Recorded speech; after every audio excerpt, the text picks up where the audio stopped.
ocean.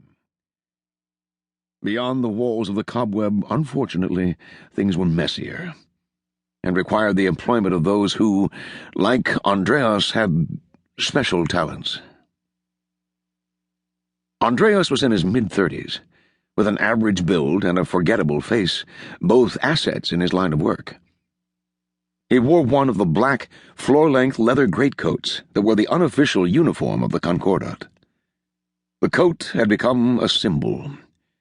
Parents frightened their children with it. This was useful, since if everyone knew what a Concordat agent looked like, it made it all the easier not to look like one, when that was what was required.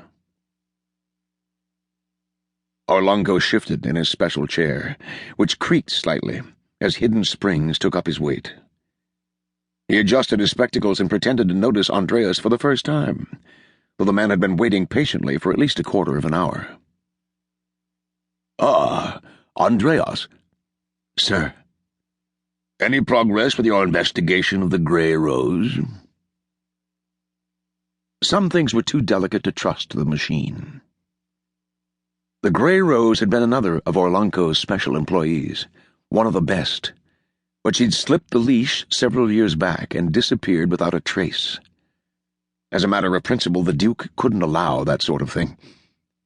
Andreas had been pursuing her ever since, patiently following the faintest traces with a persistence that would have done credit to a bloodhound.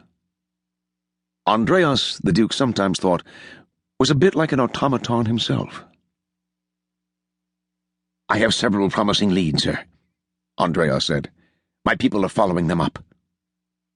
"You're still convinced she hasn't left the country?"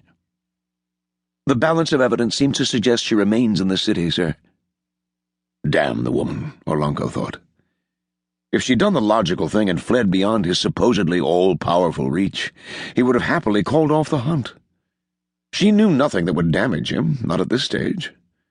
But by remaining close by, she implicitly challenged his authority, and that could not be tolerated. It was an irritating waste of resources. "Well, I'm sure your men can proceed without you for a time. There are other matters that require our attention." "Yes, sir." Andreas waited patiently, hands crossed behind his back. "Have you heard the news from Kandar?" "Yes, sir. Colonel Vhalnich appears to have won a great victory. The Vermilion throne is secure, and newly indebted to His Majesty."